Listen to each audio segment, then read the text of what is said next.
Night story. My dad is an architect and has always had good connections with wealthy people. Aside from hiring him for well-paying jobs, they often give him gifts, liquor, shoes, gift cards, and even lend him cabins and country houses.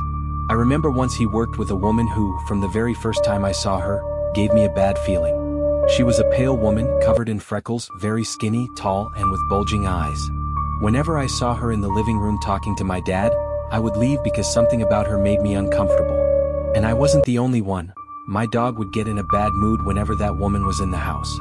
One time she even got sick and we couldn't figure out what was wrong. She got very skinny and hated being alone. Suddenly she would start running around scared and crying. More than once, she crawled into my bed in the middle of the night, trembling with her little heart racing. I never told my dad what I felt because I didn't want him to think I was jealous. Plus, I didn't want to interfere with his work, especially after how hard it had been for him to recover emotionally from his separation with my mom. But this wasn't about jealousy. It wasn't that I was bothered by the idea of him being with that woman. It wasn't even like that. I know when he likes someone. This was something darker, something I couldn't quite explain. Even he started acting strange. He was constantly stressed, gloomy, and then one day he started coughing badly. At night, I'd hear him pacing through the house. The next morning, he'd look exhausted, with dark circles under his eyes like he hadn't slept in days. Around that time, my mom came back to Colombia to visit and my little brother stayed with us for a week. That weekend, the woman invited my dad to check out some properties and then go to a party where she claimed he'd meet a politician who could get him a major project. She even offered us a country house near that club so we could stay there over the weekend. And that's where everything happened. We arrived around noon. It was a large house with a beautiful terrace and hammocks. There was a pool, a bar, a game room, and huge bedrooms. I stayed there with my little brother while they went to the party, which was supposedly nearby. Nothing seemed strange. At least that's what I thought. We spent the afternoon swimming and eating. When night came, we sat in the living room to play cards. The loser had to drink a glass of water. I was winning 3-1. Then my little brother said he needed to pee and asked me to walk him to the hallway so I could keep an eye on him. I agreed like any good sister. I saw him go into the bathroom and about 5 seconds later he shut the door.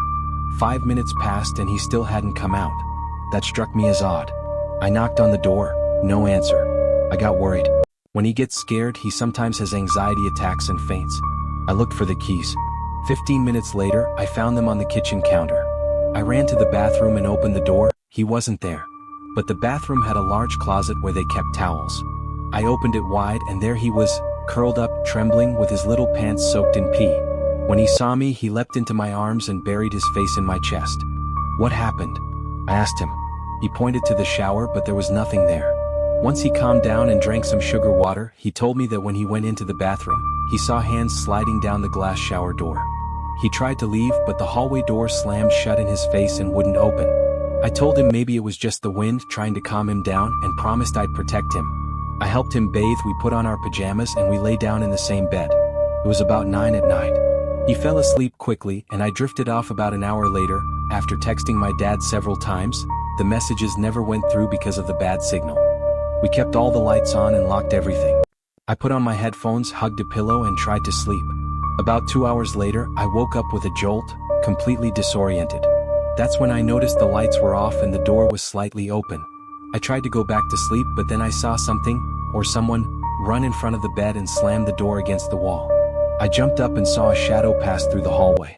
In that exact moment, my brother let out a horrible scream, like he had just seen something terrifying.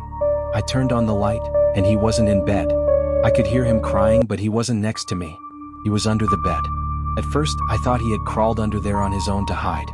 But when I pulled him out and hugged him, he kept saying over and over that a woman had picked him up and shoved him under the bed. I hugged him tighter, and as I was about to go to the living room, I felt something cold fall on my shoulder. I looked down and saw a white maggot from a fly writhing on my skin. I shook it off, but then another one fell, and then more landed on the blanket.